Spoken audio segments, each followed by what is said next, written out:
Today, we're heading straight to the heart of the Midwest. The energy in the air, absolutely palpable, because we're setting the stage right at Arrowhead Stadium in Kansas City for Argentina's Group J opener in the 2026 FIFA World Cup. So how did a 38-year-old Lionel Messi rewrite World Cup history in just 76 minutes? Well, that's exactly what we're going to unpack today. We're going to do a methodical, chronological breakdown of this absolutely legendary 3-0 victory against Algeria and see exactly how the defending champions made their opening statement. Section 1, a tense title defense, setting the stage. Going into this match, you could feel the incredibly heavy anticipation surrounding the defending champions as they walked onto the pitch. I mean, the whole world was watching to see what version of Argentina would show up. Now, what's really interesting about this slide is the contrast. Think back 4 years ago to that famously rough opening day stumble in Qatar. That put them under immense, immediate pressure, right? Compared to tonight, here in Kansas City, a flawless start wasn't just hoped for. It was an absolute necessity for them to avoid repeating that exact same early tournament anxiety. And, of course, there's the man himself. We all heard the significant pre-tournament injury concerns, all those rumors circulating before kickoff about whether he'd even be fully fit to play. But Messi just brushed off those early doubts, took the pitch right from the opening whistle, and proudly wore the captain's armband to lead his squad. Act 1, the breakthrough, a defiant start. When that opening whistle blew, the narrative shifted immediately. In those early minutes, Algeria showed some serious defiance. They held their ground, kept their shape, and made it crystal clear they weren't just going to roll over for the champs. But then, the 17th minute happens. The match reports honestly described it perfectly. A vintage left-footed curling strike that sailed cleanly past Luca Zidane. Messi literally just picked up the ball from distance, sized up that defiant Algerian defensive wall, and simply pierced right through it. Just a clean, beautiful strike to make it 1-0 and shatter all that tension. Moving on to Act 2, complete control, dictating the tempo. Coming out of the halftime break, you'd probably expect Algeria to come out swinging, trying to find an equalizer. But Argentina had a completely different game plan. They just continued to totally dictate the rhythm of the game, holding the ball and managing the space perfectly. Algeria did try to find a lifeline. They brought in veteran forward Riyad Mahrez, really looking for a spark. But honestly, they hit a brick wall. Argentina's rock-solid defending easily absorbed that pressure. They looked completely untroubled by the veterans' introduction, just anchoring the team defensively and totally frustrating the Algerian attack. Okay, now the pace really quickens as we hit the 60th minute. Look at this crisp buildup leading to a close-range tap-in.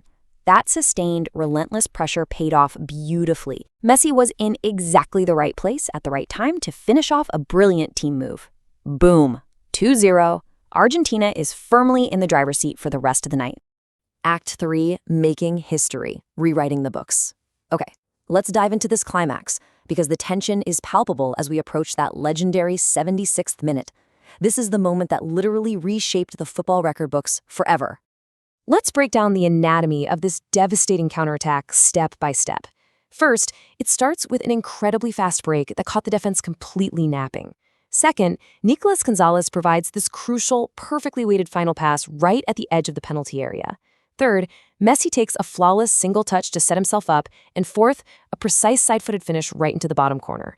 Just a surgical dismantling of the opposition in seconds. And with that finish, history is made. Lionel Messi completes his first ever World Cup hat trick. As that ball hits the bottom corner of the net, it stands as this massive, crowning achievement in a career that is already completely unparalleled. Just a moment of pure magic on the global stage. Now, let's look at these staggering, rapid-fire numbers generated by this single match. First up, 38. At 38 years old, an age where most professional players are happily retired or, moving into coaching, he becomes the oldest player ever to score a World Cup treble. It is a stunning testament to his human endurance and his absolute refusal to let physical age dictate his limits. Next stat, 200. This historic hat-trick didn't just happen on an ordinary match day. Incredibly, it fell perfectly on his 200th international cap for Argentina. I mean, 2 centuries of appearances, celebrated in the most spectacular, storybook fashion possible. And the final massive number, 16.